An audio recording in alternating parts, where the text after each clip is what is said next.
Shabbat Shalom. Happy Sabbath.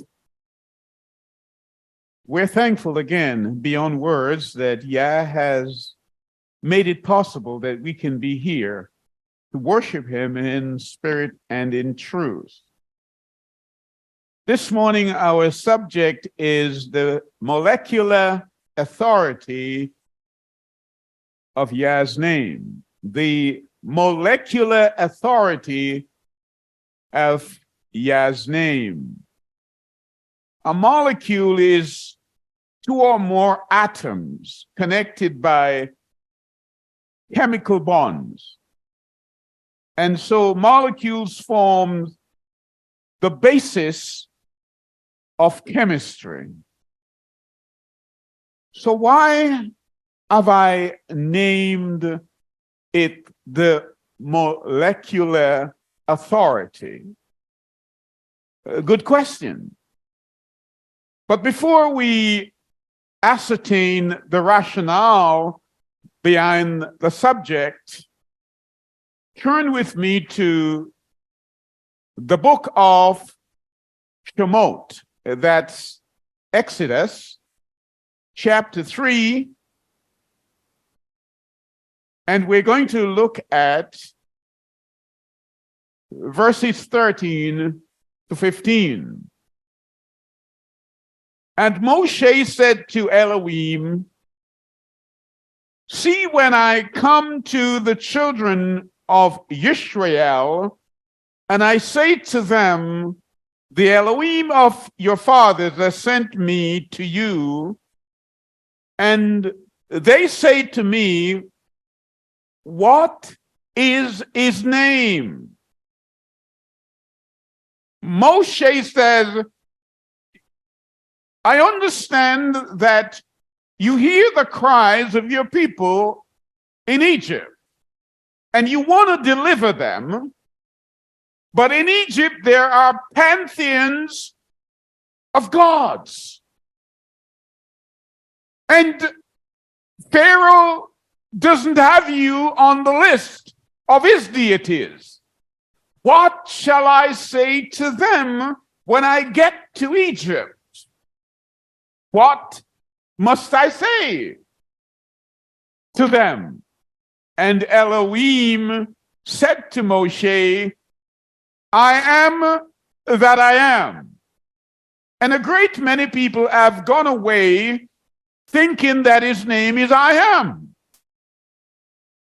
That's not what he was saying, because he went on and he said, thus shall you say to the children of Israel, I am that sent you. And Elohim said further, he spoke further to Moshe, that you are to say to the children of Israel. This is what you ought to say, Moses. Say to the children of Israel, Yahweh Elohim of your fathers, the Elohim of Abraham, the Elohim of Yitzhak, and the Elohim of Jacob has sent you. This is my name forever, and this is my remembrance to all generation. What is my name, Moses? Your name, Father, is Yahweh. It is his name forever. So even those who come and say Jehovah, that's a mispronunciation. His name is Yahweh. But why did I say that the molecular authority? You will understand that we, as a people, we carry a DNA. We carry that. We have cells. And the DNA molecule is a double helix consisting of two major segmented strands that move clockwork. It's like a ladder with those strands. These strands are connected by what they call sulfur bridges. These bridges are unevenly placed, we're told, along the line of the molecule. But they have a pattern. And I want you to take note of the pattern that the molecule runs along. There is a bridge, then you have 10 segments. And later there is another bridge with 5 segments. And later a bridge with 6 segments. And then 4 segments.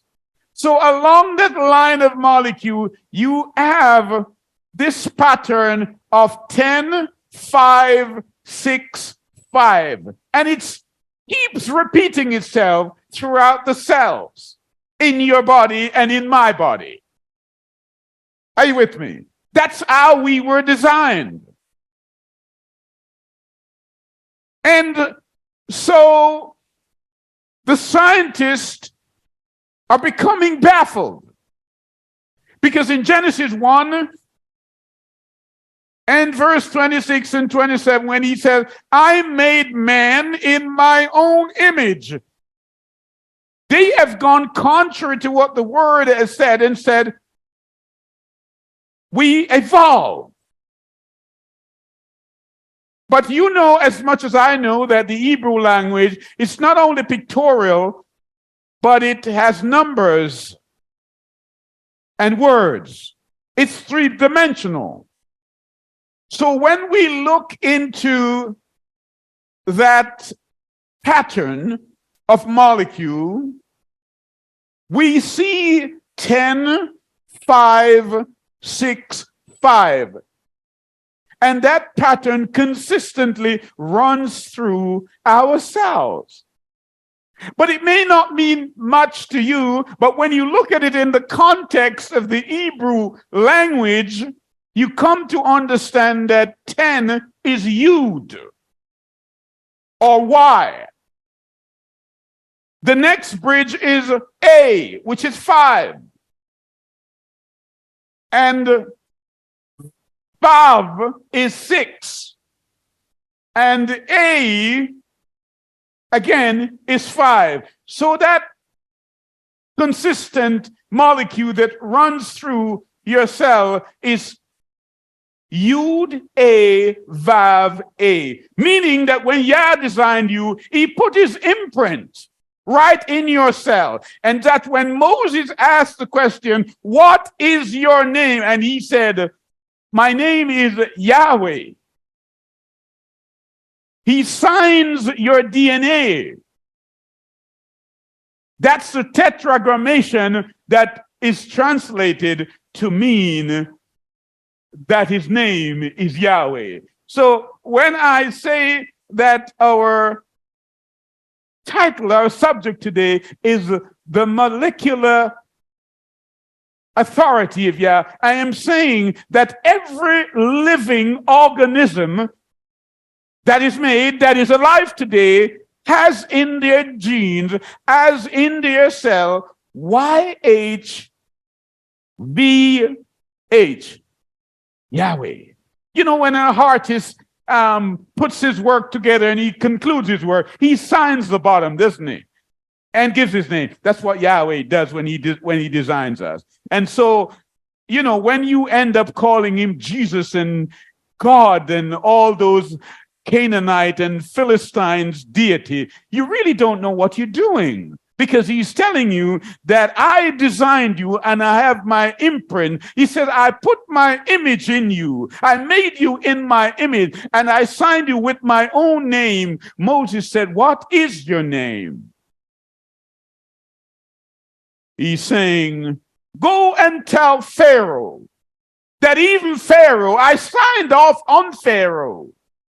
Right in his genes, in his DNA, my name is in there. And so now you understand when they asked him, should we pay tithes to Caesar? He said, bring me a coin, bring me a denarius. And they brought the denarius, and he looked at it, and he says, whose image is that? Whose inscription is that? And they said, that's Kaiser, that is Caesar's. He says, all right, give that to Caesar, but give to Yah that which belongs to Yah. Who belongs to Yah? Man belongs to Yah, because his inscription, his name is in their very DNA. And so this morning we want to look at the authority of that, and the reason why we refer to him as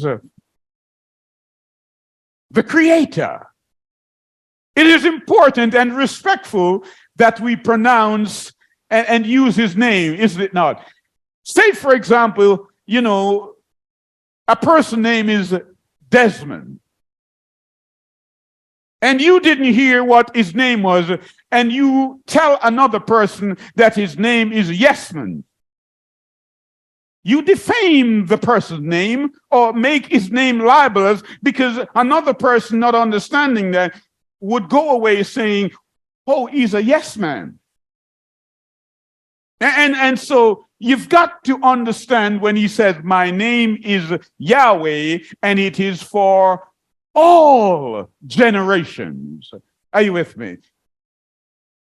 When he sent his son in Yohanan 5:43, what did he say? He says, I have come in my Father's name. What is his Father's name? Yah. What's his name? Shua. Shua in Hebrews means salvation. Yahshua. He comes in his Father's name. And he said, I must go away. And when I will send the Comforter and the Ruach HaKodesh, whom the Father shall send in my name. Whose name?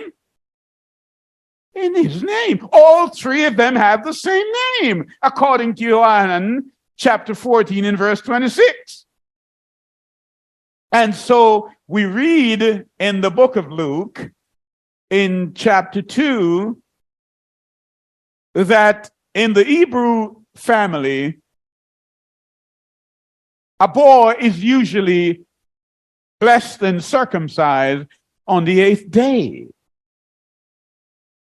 And it was no different from Yeshua, that he was taken on the 8th day, and his name was called Yeshua. The angel had come down and spoke to the shepherd and said, behold, I bring you good tidings of great joy, for unto you is born this day in the city of David, a Savior, which is Yeshua HaMashiach. At a time when there was no J in the alphabet, there was not even an English alphabet of that nature. Are you with me? Oh, yes. The word says in verse 22 of chapter 2 of Luke, and when 8 days were completed for him to be circumcised, his name was called Yeshua. What was his name called? Yeshua. But the church calls him Jesus. Let me ask you a question. Whose right is it to name their child? Is it the parents? Or is it the neighbors? Right. The Father sent the angel to tell the people, his name shall be called Yeshua HaMashiach, and the church calls him Jesus. The church calls him God. The church calls him Lord, like he's a Canaanite deity or a Philistine deity. Are you with me? And so by way of its denominational settlements and subdivisions, it could be said that Christianity, contemporary Christianity, has become a sprawling township. Apartheid administrations. They don't even get along. We see apartheid in the church. That's a key feature within the doctrinal enclaves, as people are separated by their affluent cultural suburbs of religion and buffer zones used for their control. And so that notion of relocating to peripheral townships of the original house church or house assemblies, as seen in the book of Acts, is becoming a real option for many people. Oh, yes, these emerging settlements or township house churches, they are important because they provide greater learning for the submissive underclass. That's those who worship in such houses. And they call up on the name of Yahweh because they know it's coded. The name is coded in their DNA. They know that. They understand that. And so if you understand that, you will understand this, that when the word says that a man is Baal worshiping, the word is not suggesting always that you have an idol that you bow to. You've got to understand what Baal was. Baal was an economic promise that rides upon the clouds. And Baal promises to send rain for the crops of the people, that I will make your land fruitful. I will make you rich. I will make you have good harvest. That's what Baal promises, but he never delivers. And so when we read in the book of Kings, Yah sends Elijah the prophet. And Elijah the prophet says, let there be no rain. And you call upon Baal. And they called upon Baal day and night. But it did not rain for 3.5 years because it was an economic promise. We're going to make this country great again so that everybody will benefit economically. That's a Baal promise. Elijah says, all right, I'm going to make sure that it doesn't rain, and you call upon Baal. And it did not rain. And so today, when you see everybody relying on their bank accounts, it is a Baal promise. They're worshiping Baal and not know it. And so we come this morning to invoke the name, the authority. You know, sometimes you go to places, you go to churches, and you hear people with their incantation. They're chanting the name. That's not what we're doing. We are invoking the authority of the name. And we will see that in a few minutes. And so we must understand that the name of Yah is found in the structure of the DNAs. That's in our deoxyribonucleic acid, our DNA. The name is in there. You can't escape that. You belong to him. He signs off on you when he designed you. We must understand that. So come with me to the book of Acts. Acts chapter 3. Acts chapter 3. The word says, and Kepha and Yohanan were going up to the Mikdash at the hour of prayer, the 9th hour.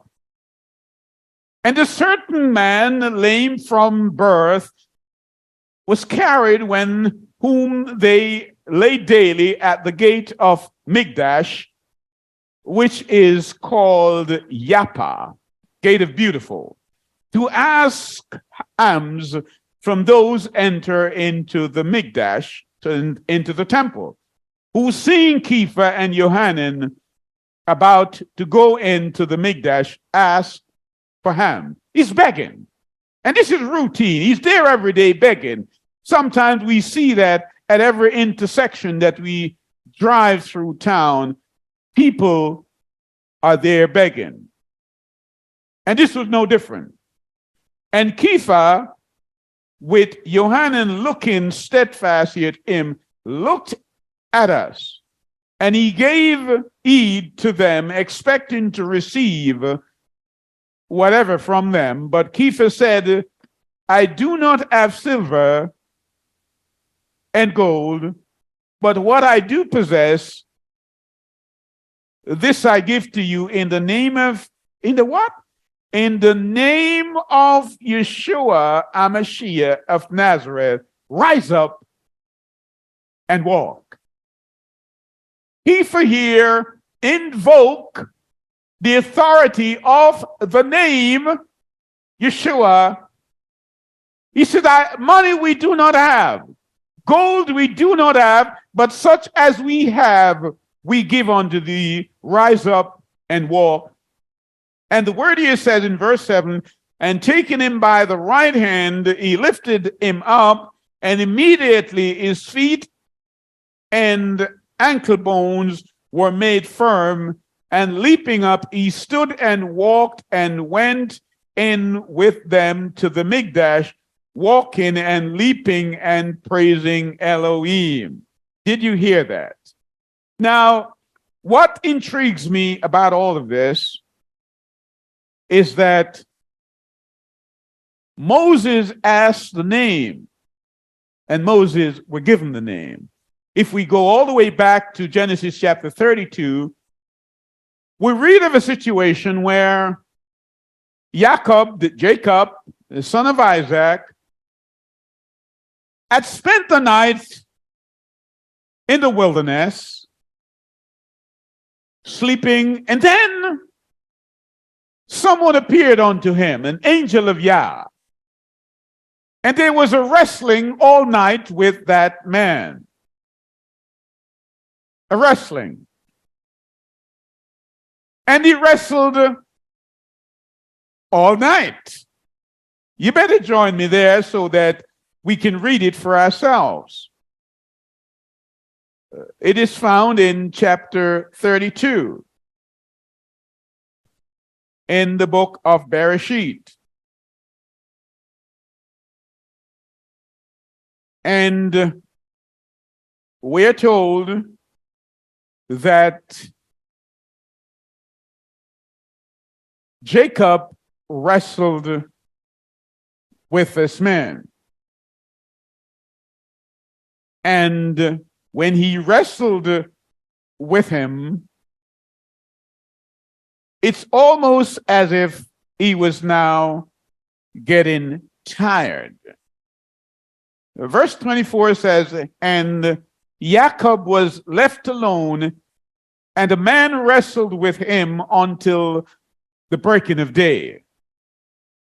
And when he saw that he did not overcome him, he touched the socket of his hip, and the socket of Jacob's hip was dislocated as he wrestled with him.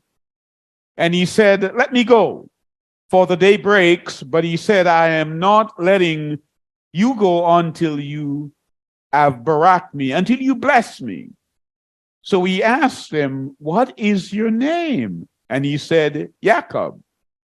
And he said, your name no longer called Jacob, but Yisrael, because you have striven with Elohim and with men and have overcome. And Jacob asked him, saying, please let me know your name. And he said, why do you ask about my name? And he baraked him there. And Jacob called the name of the place Penuel, for I have seen Elohim face to face, and my life is preserved. Are you with me? What intrigues me, as I was saying, is that Jacob asked for the name. But we see no indication here where the messenger gave him his name. There's no indication there. He told him, your name must no longer be called Jacob. No, but Yisrael, because you're overcomer. And Jacob named the place Penuel. Now, Penuel, as you well know, relates to the pineal gland, which sits in the middle of the two hemispheres of the brain. And as you read here in the book, Joshua 8:8, you see that this place became a city. And Gideon was there fighting Peniel. I don't think it's an accident why it is called that. It sits between the hemisphere. And Jacob wants you to know he not only sees Yaz physically, but he sees him with the mind. With the mind. That's why we are told, let this mind that is in Yeshua be also in you. If you're only seeing things with your eyes, you're not really seeing. So let's go back to the book of Acts. The book of Acts, chapter 3. So Peter, or Kepha, invoked the name. And the man was healed, began walking, and followed them in the Mikdash. And the word says, verse 12, and seeing it, because obviously the people were now astonished that this man that they had known for years had been begging and could not walk, and all of a sudden, by way of word, invoking the name of Yeshua, he was healed. And seeing it, Kepha responding to the people, men of Israel, why do you marvel at this? For why look so intently at us as if though it's by our own power or reverence we made him walk? It's not us. The Elohim of Abraham, of Yishtak, and of Jacob, the Elohim of our fathers, esteemed his servant Yeshua, whom you delivered up and denied in the presence of Pilatus, that's Pilate, when he had decided to release them. Peter went on, but you denied the Kodesh and righteous one and asked that a murderer, be granted to you. You said, give us Barabbas. You chose Barabbas over the Messiah. And it is by his name now that we invoke the power, the authority that's coded in your DNA. That's what we're doing. We're calling up on him for healing and for direction. And so when you come and you say his name is Jesus, you disrespect him. You disrespect him. Peter is letting them know. And now, brothers, I know that you did it in ignorance. Even as some people today are believing where they are in their churches in ignorance. I know that. Because you don't even know that you belong to him. That's why Paul reminds us that you're not your own. Your body is not yours. You can't give your body to anybody that you choose, because his name is signed off on you. He's right there in your DNA, in your molecule, in your cell. You are not your own. His name is on you. And so in Revelation chapter 7, when you see those people who had kept the word and had followed the Lamb, he said, I saw the Father's name written where? On their foreheads. No other name but the name of Yeshua. Are you with me? And so when we get to Matthew and we hear the word says that, go now and baptize all people in the name of the Father, of the Son, and of the Ruach HaKodesh. What did the church do with all its apartheid administration? They started to baptize people in the what? The titles. Most of Christians today are baptized in the titles. The titles are Father, Son, and Holy Spirit. These are not names, these are titles. He says the name, singular, the definite article, baptize them in the name. All three as the same name. I have come in my Father's name, and when I go, I will send the Comforter who will come in my name. What is my Father's name? The consonant, if you really want it, is what? YHVA. Yude Vav. That is in the Hebrew alphabet. We've got to understand that. So Peter is letting them know. Let's read on. Verse 21.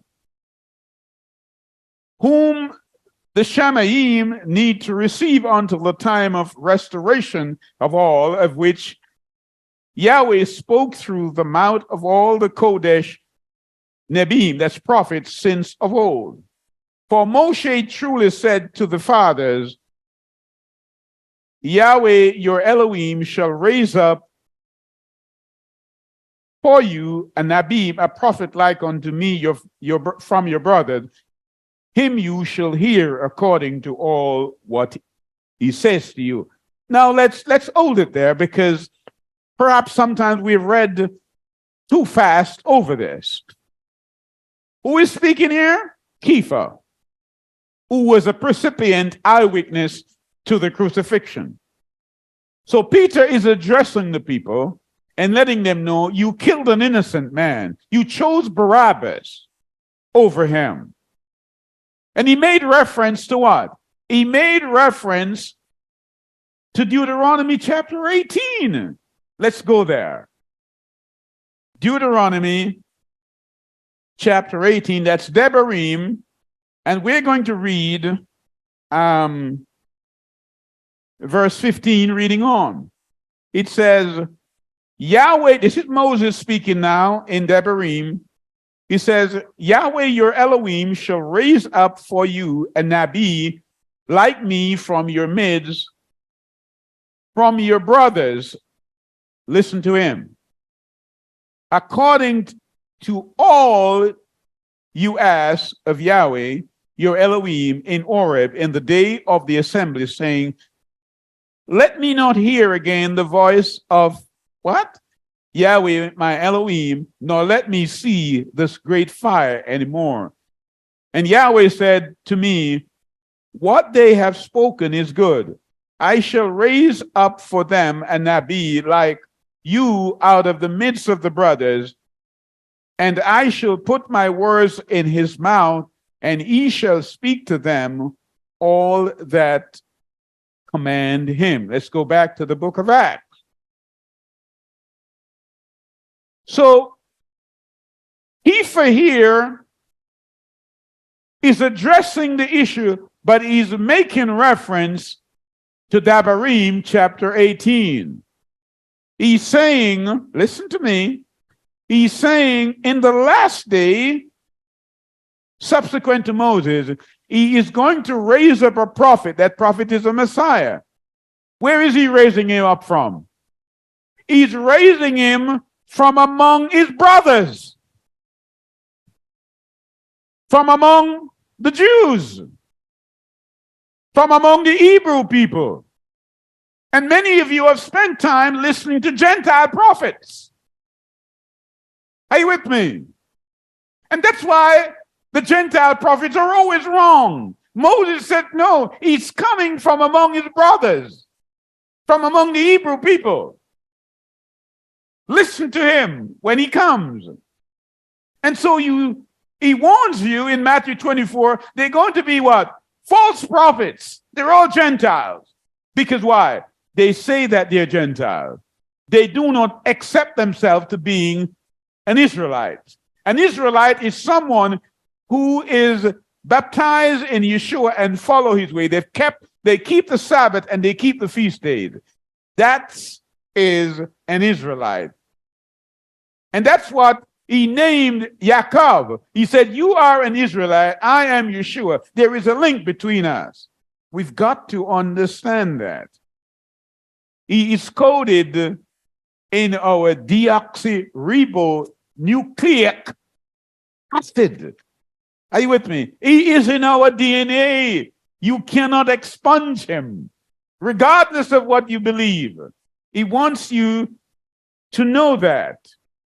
Now, what's the problem here in the book of Acts? Peter is arrested. Why is Peter arrested? For healing a man. Now, you smile, but that's his charge. He's arrested for invoking the word of Yah and healing a man. And so join me now in chapter 4. The word says, and as they were speaking to the people, the Kohanim and the captain of the Mikdash and the Sadducees came up on them, being annoyed because they taught the people and announced the resurrection of the dead in Yeshua. Verse 3, and they arrested them and put them in jail until the next day, for it was already evening. But many of those who had heard the word believed, and the number of men were about 5,000. Did you hear me? The word here in Luke says 5,000 believed. They did not have the New Testament. All they read was the Tanakh and heard the testimony of Peter and the other people. There was no letters from Paul. There were no New Testament at that time. But 5,000 at that day believed the testimonies and they were saved. And so link that with John chapter 20, because the word says after Yeshua was raised from the dead, the disciples were in a room by themselves, and the door was locked, and he came in because he cannot be constrained by molecular structure. He can walk through a wall. And he came through that door and showed them himself. But the word says Thomas was not there. And when they told the testimony to Thomas, Thomas said he would not believe. And another day he came again while Thomas was there, and he says, Thomas, you do not believe, but take your fingers and put in my side and see the nail marks. He said, Thomas, you have seen me, that's why you believe. But blessed are they who have not seen, but they have the testimony, they have the word of Yah. That's you and I today. We don't see him physically like they saw him, but we have the testimony, we have the word. Blessed are we because we have believed, because we have read the word. And the word said we must keep the Shabbat. You didn't hear me. I said we must keep the Shabbat. He said the Shabbat is a sign unto you. Well, what does that mean? The word there, sign, is an oath, a pledge. Are you with me? He said it's a sign. And to understand the context of that, you have to go back to the chapter of Shemot, Exodus, chapter 19. Let's go there. Exodus chapter 19. Exodus chapter 19, the word says, verse 5, and now if you diligently obey my voice and shall guard my covenant, then you shall be my treasured possession above all peoples, for all the earth is mine. Not only the earth, the people in the earth. Their genes, their DNA, there is. And you shall be to me a reign of Keonim and Kodesh nation. Those are the words that you are to break. You are to speak to the children of Israel. Did you hear me? He says, if you obey me, all that I say, you will be my chosen people. You keep my laws. What's the covenant? The covenant is based on the law, the commandments. Right? It's based on that. So if you're not keeping the commandment, you are breaking the covenant. You're worshiping on Sunday, you are out of covenant. Hear me? This is the marriage here taking place at Mount Sinai. Just like a pastor would say or a bishop would say to a man, do you take this woman to be your lawful wedded wife?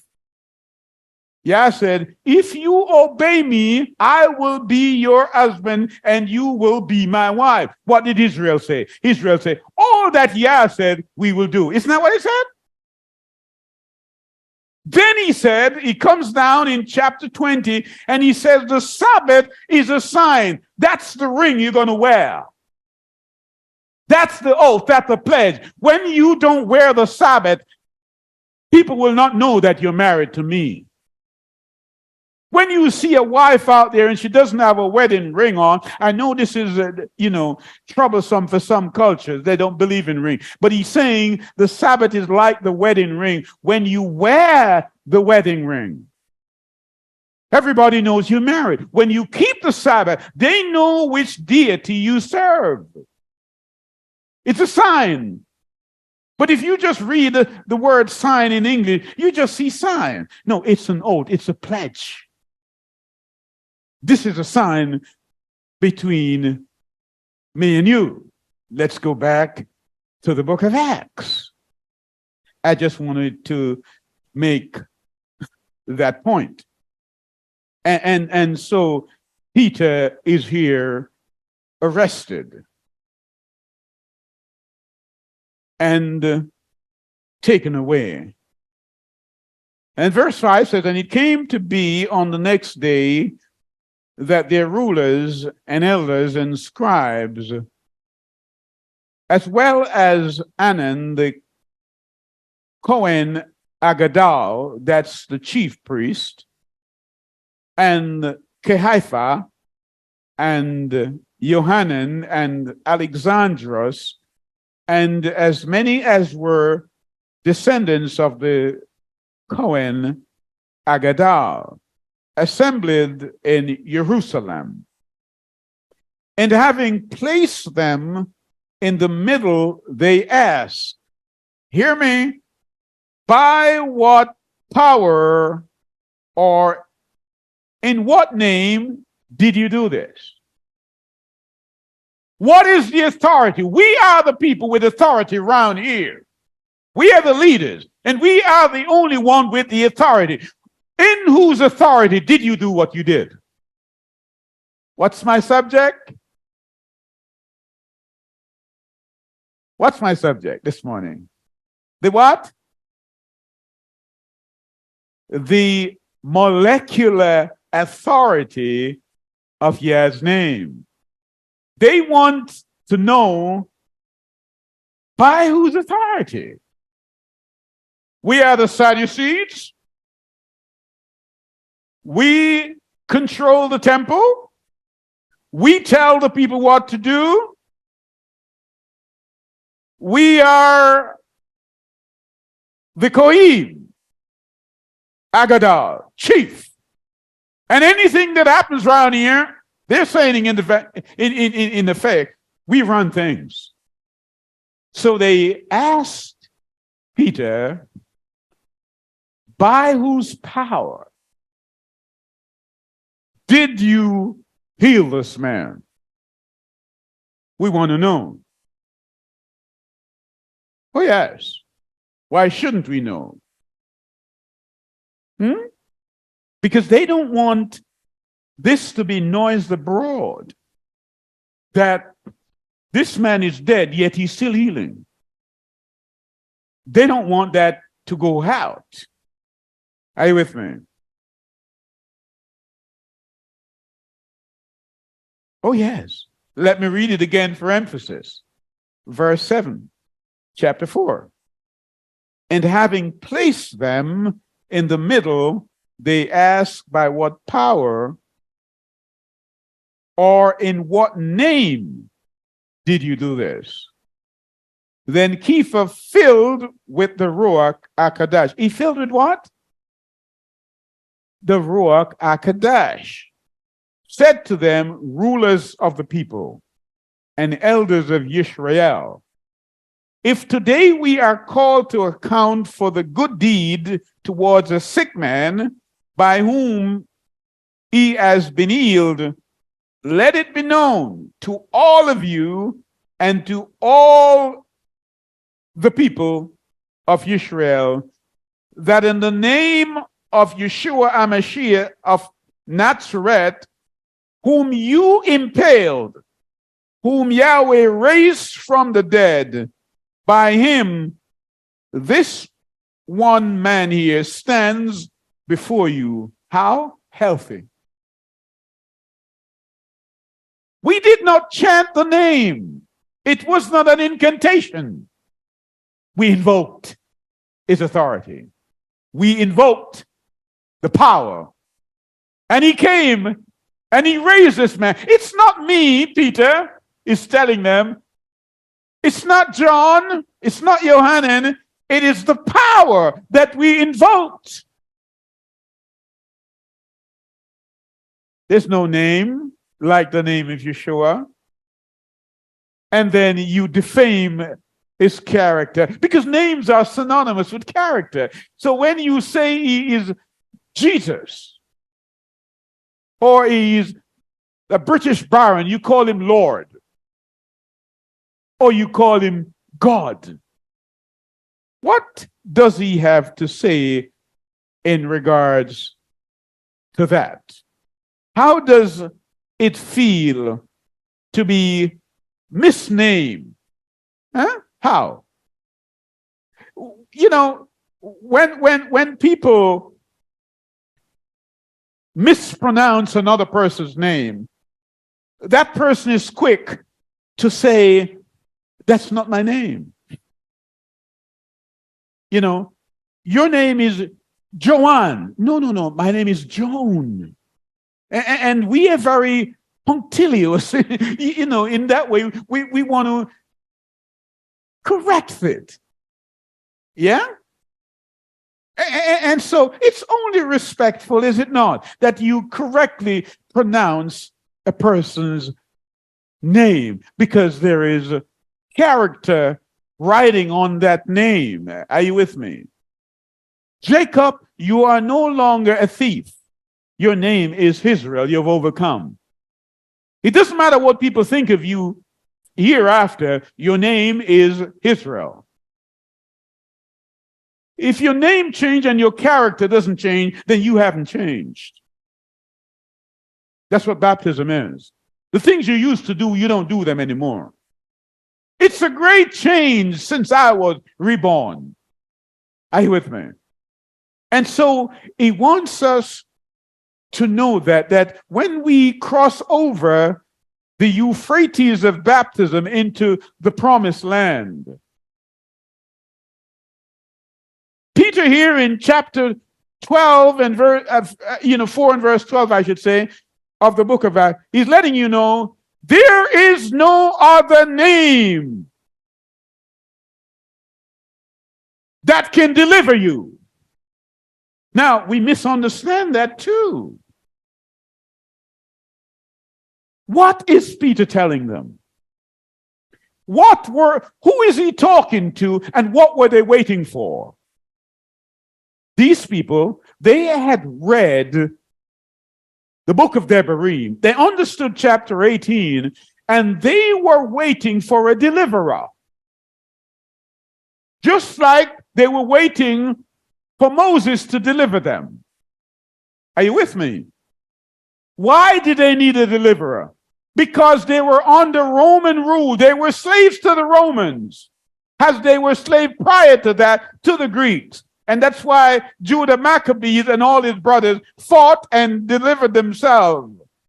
So they're waiting for the Messiah to come and deliver them from the Romans. And on that mountain there, who was up there? The barracks of the Roman soldiers was up there. Oh, yes, up on that hill. And so they're waiting for a deliverer. And Peter is letting them know, no one else can deliver you but Messiah. In English, we use the word salvation and deliver in this context interchangeably. But they were waiting. You got to understand the context. They were waiting for a deliverer to deliver them from the Romans. And so Peter is letting them know. But in Hosea, come with me to Hosea. You know Hosea because, it is interesting that Yah brought the children of Israel from Egypt to the promised land. They're in the promised land. But they're in bondage now in the promised land. Isn't that interesting? They're now ruled by the Romans. They are in bondage in the promised land, waiting for a deliverer. The deliverer comes and they reject him. Today, the message of delivery is coming to you, and many are rejecting it. Are you with me? So, Hosea is a prophet, as you know, and he prophesied throughout the northern kingdom.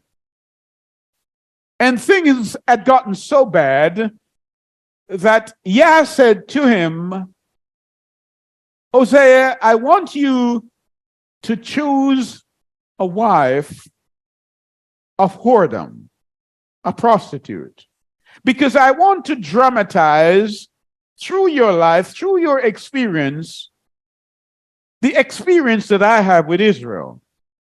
Ever since I named Jacob Israel and asked his descendants to stay with me, they have not done so. Moreover, I took them to Mount Sinai and gave them my plan for them, that if they obey me, they will be unto me a kingdom of priests. It has not worked. They're in the promised land and they're not drinking milk and honey. They are being fed by the Romans. And one of the reasons is that I'm going to demonstrate this thing through your family, through your children. There is no indication here that when Hosea married Gomer, that she was a prostitute. Perhaps she became a prostitute later on. Well, not perhaps, she did. And they had 3 children. Jezreel, meaning Yah sow it, meaning he's sowing judgment on Israel. And the next child is Lerumama, meaning mercy has left the home. The Assyrians came in 722 and took away Israel. And by the time of the last child, Loemi, meaning not mine, meaning Gomer had left the family home and had a child out of wedlock. Not mine. So Yahweh is using the prophet Hosea to address not only a current generation of people, but a subsequent one, including us. Come with me to verse 16 of chapter 2. All right? And it shall be in that day, declares Yahweh, that you shall call me my husband and no longer call me by Baal. Did you hear me? Call me your husband because I'm married to you. Don't call me Lord. Don't call me Baal. Did you hear that? And I shall remove the names of the Baals from her mouth, and they shall no more be remembered by their name. Did you hear me? What's our subject this morning? What's our subject? The molecular authority of Yeshua.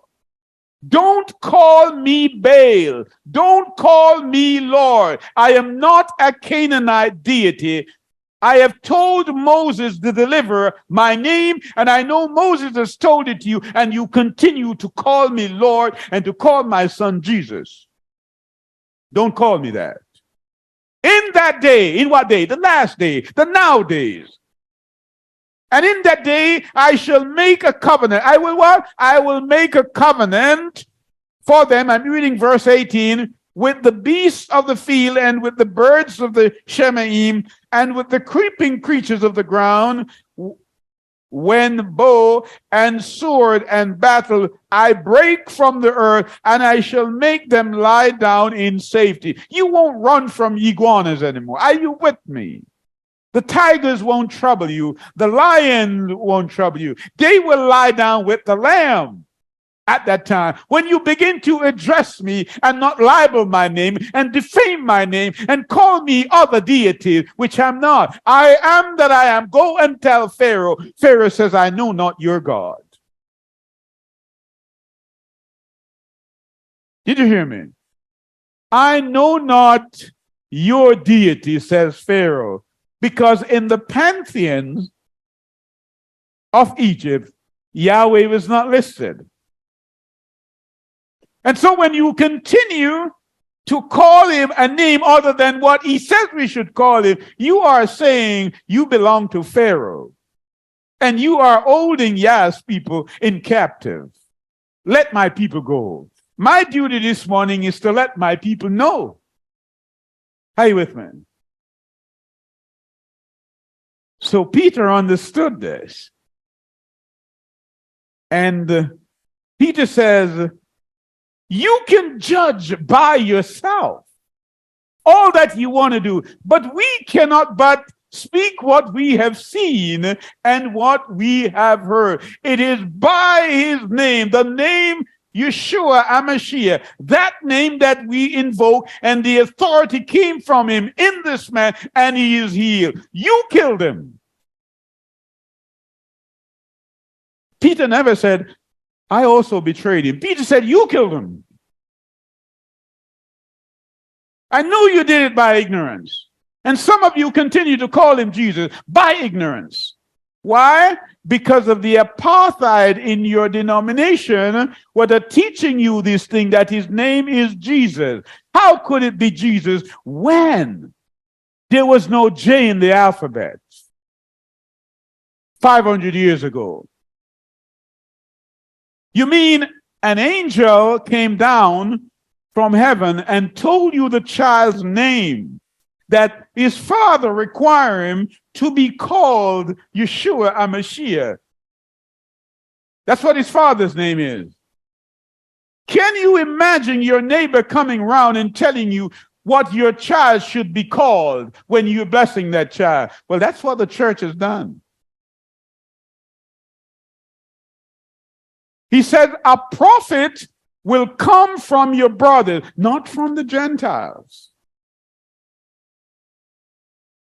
Isn't that what he says? And he will tell you how many truths? All truth. All truth. And Pilate looks there and he looks at truth embodiment in Yeshua and asks the question, well, what is truth? And this is exactly what is happening to some of our people today. They read through the word and they still have, well, what is truth? What is truth? And the word is steering at them. You better come with me to Hebrews. That's Hebrews chapter 1. Yahweh, having of old spoken in many portions and many ways to the fathers by the Nebiim, that's the prophets, as in these last days spoken to us by the Ben, the Son, whom he has appointed here of all, through whom also he made the ages, who being the brightness of the esteem and the exact representation of his substance, and sustaining all by the word of the power, having made a cleansing of our sin, through him sat down at the right hand of the greatness of high, having become so much better than the messengers, he has inherited a more excellent name than them. A more what? A more excellent name. Would you say Jesus is an excellent name? He did not put Jesus in your DNA. He put Yahweh. Did you get that? You were coded to be linked with him, to worship him. How could you have done that? You have expunged.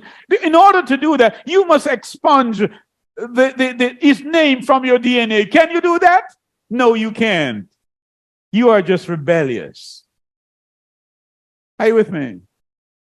So you're walking around with Yah's signature in your genes, and you're worshiping another Yah, another deity. Can you imagine the embarrassment? I see the angel fold their wings in disgust at you. There is no other name, a more excellent name. Are you with me? Superlative name, a name set apart. And he says, on that day, I will put that name where? Not only in your DNA, but on your forehead, so everybody can now see. They can't see it now, not even you can see, but it's in the word. He puts it in the word. Now he's going to put the word on your forehead. But somebody else wants to give you his name. He says, I have come in my name and you did not receive me. But if another should come in his name, him you will receive. They said, give us Barabbas. When you call him another name, you defame his character. You're libelous. Are you with me? Oh, yes. Yud He Vav He.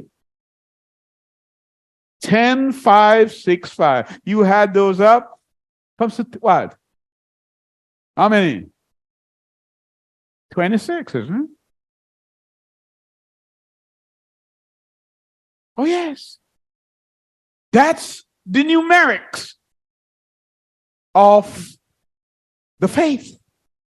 So Hebrew is what kind? It's a arithmetic language. If only you can do math. Yah is the greatest mathematician, and he wants you to know that. So you better come with me now to the book of Revelation, the book of Revelation. Because we have to study to show ourselves approved, and we'll stay in chapter 7. Because the word says that he's going to, or he's about to seal some people. Are you with me? Well, let's start from verse 1. It says, and after this I saw 4 messengers standing on the 4 corners of the earth, holding the 4 winds of the earth, that the wind should not blow on the earth, nor on the sea, nor on any tree. And I saw another messenger coming up from the rising of the sun, holding the seal of the living Elohim, and he cried with a loud voice to the 4 messengers to whom it was given to harm the earth, not to harm the earth or the sea. They were given, the authority to harm the earth or the sea, but he's letting them know, do not do that yet. Do not harm the earth, nor the sea, nor the trees, until we have sealed the servants of the Elohim upon their forehead. We're going to seal them. Right? What's the seal? We read this, but what is the seal? The seal is Vav. The word Vav. That when you write Vav, it looks like a cross. And I don't mean the cross that they give you, because Yeshua didn't carry a whole cross. He carried a patibulum across his shoulder, and they nailed that to a tree. He died on a tree. Are you with me?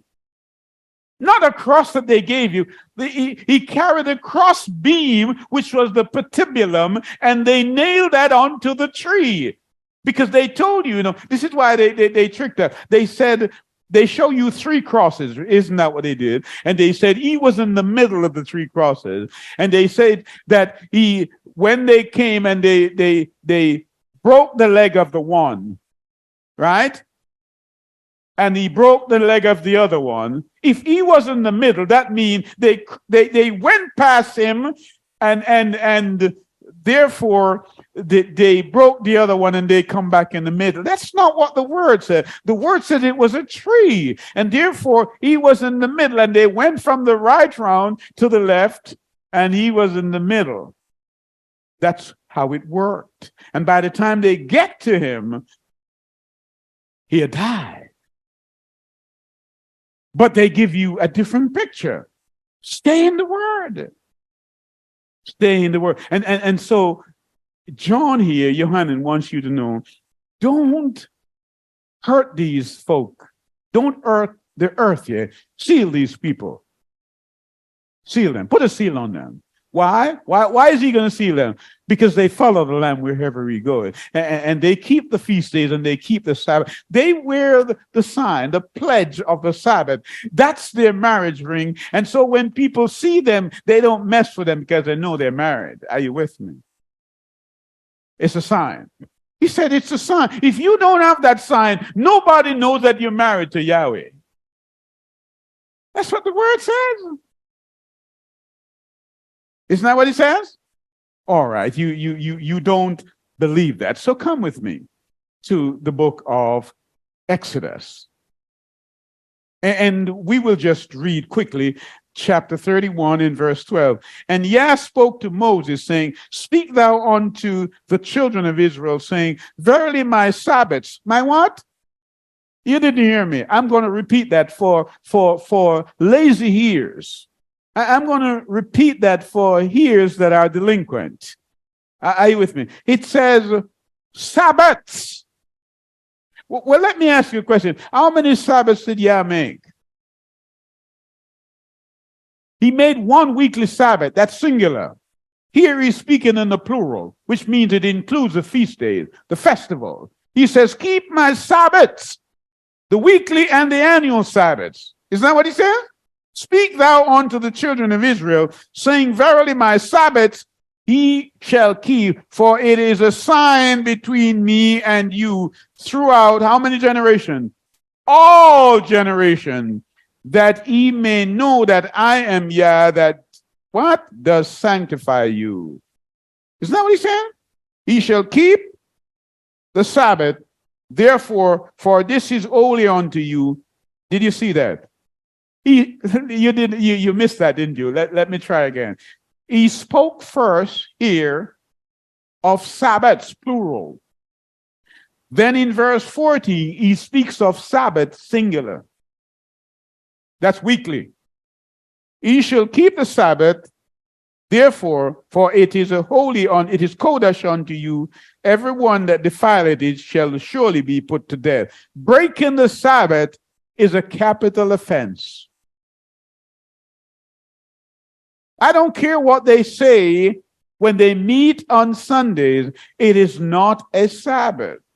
And people will say to you, well, we must worship Yah every day. Of course you must. But the Sabbath is a special set apart day. That's the 7th day. For whoever doeth any work therein, the soul shall be cut off from among his people. Isn't that what he says? So don't hurt the earth until these people are sealed. Are you with me? That's what he says.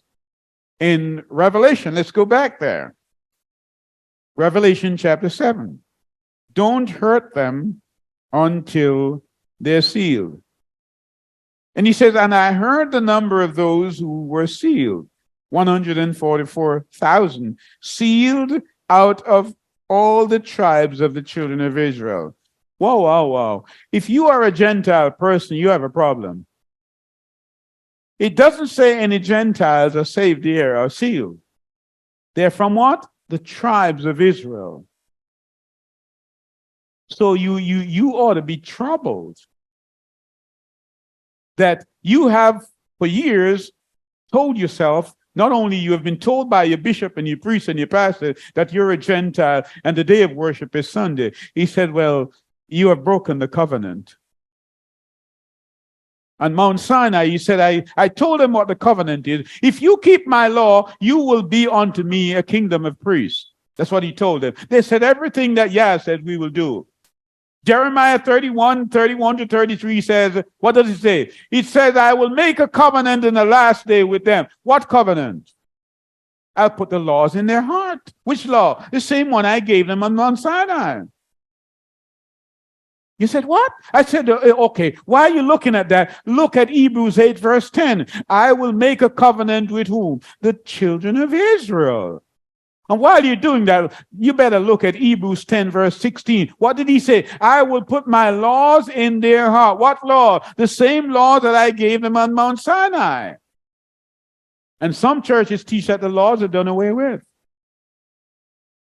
You didn't hear me, you know. I said, he said, the laws are done away with.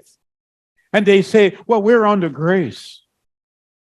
Well, why do you need grace if you didn't break the law?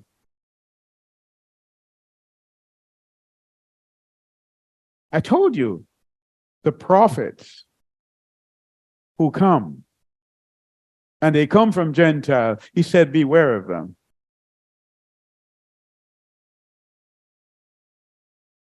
And so we must prophesy this word. Are you with me? Because Peter was prophesying. And let me just define that again, because we've often said, and we still believe, that a prophet is not only one who foretells, but one who tells forth. Are you with me? That's why the word says in, 1 Corinthians chapter 11, when a woman is prophesying, and sometimes people understand that only to mean that she's a prophet. No, when you're reading the word, you're prophesying. The prophets have given her the word, and so I am telling forth the word. That's prophesying. I'm not suggesting that I'm a Daniel or a Jeremiah. That's not what I'm suggesting. But the words that they put in here that Yah gave, I am telling forth. I'm prophesying the word. When you tell the word in truth and you don't add and you don't take away, you're prophesying. That's why the word said, when a prophet comes forth, how do you know he's telling the truth? Except that when he tells it, it happens. If I add to it or I take away, I'm not prophesying because I'm adding to it. That's what Peter was telling them in Acts chapter 3 and 4. And that's why he said, there is no deliverer coming to you except Yeshua, no other name given. Look into your annals. Look into your list. You can start in Egypt, go to Syria, go to Medes and the Persia, go to Greece, go to Rome. You won't find any other name in heaven, beneath the heaven, except Yeshua. Don't libel him. Don't defame him. His name is Yeshua. There's no other name. And so Moses tell Pharaoh to let my people go. And perhaps if Yah was speaking to Moses today, he would say, tell the bishops, tell the religious pharaohs to let my people know what my name is. Because they're calling me aliases. And people will say, well, he had many names. No, you call him by many names. But he said, my name, Yudhe-Vave, throughout all generation, call me that name. Don't call me Baal, because Baal's promise is that he's going to send rain on you and irrigate your land and bring forth fruit. And Elijah said, what did Elijah say? Oh, he's sleeping. Baal is sleeping. Where is he? Call him louder. Baal never delivers, because Baal is their economic god. He wasn't just a physical statue. He promised that he would give them harvest, but he could not send rain. And Isaiah said, I keep saying Isaiah, Elijah said, he prayed and he called, he invoked the name of Yah. And the man said, I saw a piece of cloud like a fist. Look again. And it began to rain, and it rained, and he killed all those Baal prophets. Did he not? 450 of them. We got to drive them out of town, isn't it? Drive them out of town, out of the assemblies, prophesying falsely. And the word said Elijah started to run. And he went past Ahab, didn't he? We got to pass all the Ahabs and all the Jezebels that are teaching in our assemblies. Are you with me? Because we read in Revelation 2 that Jezebel is still teaching in the church, and Balaam is still in the church. And Satan, that's where Satan's seat is. Isn't that what the word said? So, as I close, remember that you're not your own. You're bought with a price. In Micah 4:5, it says, for all people will walk, everyone, how? In the name of Yah. In what? In the name of Yah. And he will walk in the name of Yah, our Elohim. How long? Forever and ever. Did you hear that? When you walk in another name, you're not walking. You are not walking at all. So it is an object lesson for us to know that the very sequence in our DNA is 10-5-6-5. Yah's name is in us. Oh yes, I have made man in my own image. Oh yes. And we ought to keep the Sabbath. And the word says in Bereshit 35:9-10, and Yah appeared unto Jacob again. What? When somebody come again, that means they've been before, isn't it? When he came out of Paddan Naram and blessed him, and Yah said unto him, thy name is Jacob. Thy name shall not be called anymore. He's making sure. He told him before, but he came back again. Your name shall no longer be called Jacob, but Israel. Shall be the name, and he called his name Yisrael. Are you descendants of Jacob?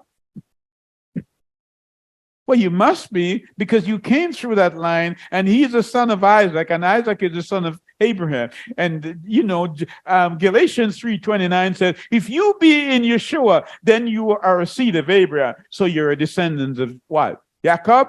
So how then you say you're a Gentile? That you belong to another line of people. Are you with me? No, you can't do that. You must be careful. The word says, as he came to Nazareth, that's in Luke 4:16, where he had been brought up, and his custom was he went into the synagogue on the Sabbath day and he stood up to read. Now, a lot of people read that and they think that was the seventh-day Sabbath. It may have been, but hear me.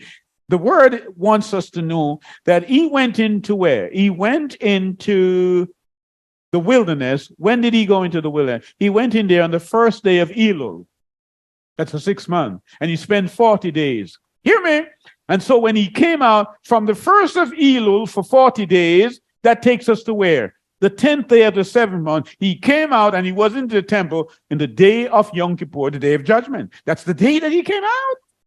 And he was reading in the temple and he was declaring what? The Jubilee. The Jubilee is what? To free people. I am the deliverer. That's what he wants us to know. In Yeshua's name, may we understand that. For such we pray in his name. Amen.